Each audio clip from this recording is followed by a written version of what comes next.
রাজধানীর খিলক্ষেতে ৫ বছরের শিশু ধর্ষণে অভিযুক্ত এক কিশোরকে ব্যাপক গণপিটুনি দেওয়া হয়। নির্যাতনের শিকার শিশুটির অবস্থা আশঙ্কাজনক। নেওয়া হয় ঢাকা মেডিকেলে। এ ঘটনায় অভিযুক্ত কিশোরকে থানায় নেওয়ার সময় পুলিশের গাড়িতে হামলা করে নিক্ষুব্ধ জনতা। ওই অভিযুক্ত কিশোরকে টেনে হিঁচড়ে গাড়ি থেকে নামিয়ে বিক্ষুব্ধ জনতারা তাকে মারতে থাকে। এমন সময় উত্তেজিত জনতাকে সামাল দিতে কয়েকটি পুলিশ আহত হয়ে যায়।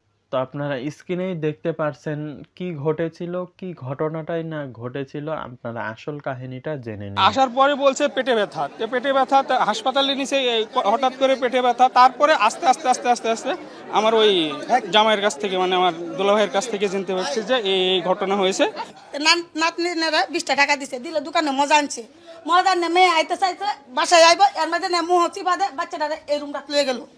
এই রুমে তো না বাইর করিয়া বাচ্চাটা সিঁড়ির মধ্যে দেখো, তুই তোর নানির কিছু বলবি না, বললে তোর মারলাম। ফোন দিছে, ফোন দেওয়ার পরে আসছে। আসার পরে ছেলেরা সবাই পাবলিকে ধরতে চাইছে, স্যারেরা দেয় নাই। পরে স্যারেরা পাবলিক করে মিটাই দিয়ে ছেলেরা নিয়ে গেছে। মেয়ের সাথে সাথে পরে আমরা মেডিকেলে নিয়ে ভর্তি করে বলে। জনগণ যারা ছিল ওকে বের করে গণপিটুনি দিয়েছে। এই দেশের আইন কি জানি না, কিন্তু আমাদের মন থেকে আমরা বলি যে যেটা করা হয়েছে একদম ঠিকভাবে করা হয়েছে। দর্শনের বিচার করতে গেলে বছরের পর বছর চলে যায়, দোষীটা বিচার পায় না, যার জন্য জনগণ বাধ্যতামূলক আইন হাতে তুলে। তো আপনারা ইতিমধ্যেই নিশ্চয় ঘটনাটি জেনে গিয়েছেন।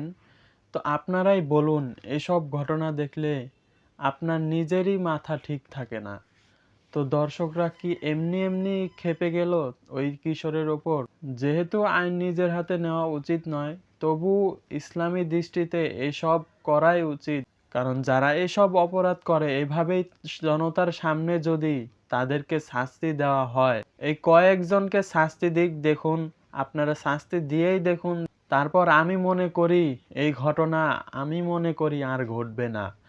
শাস্তি দেওয়া উচিত, এভাবে জনতার সামনে এদেরকে নিয়ে এসে শাস্তি দেওয়া উচিত আমি মনে করি। আপনারা কি মনে করেন কমেন্টে জানাবেন। এবং এসব ঘটনা যেন আপনার চোখের সামনে না হতে পারে, এবং আপনার চোখের সামনে যদি এসব ঘটনা ঘটে, আপনারা প্রতিরোধ করুন। এসব অপরাধের বিরুদ্ধে কঠিন প্রতিরোধ করুন। আপনারা কঠিন শাস্তির ব্যবস্থা করুন এসবের উপরে। আর কেউ সহ্য করবেন না, এসব ঘটনা ঘটতে দিবেন না ইনশাআল্লাহ।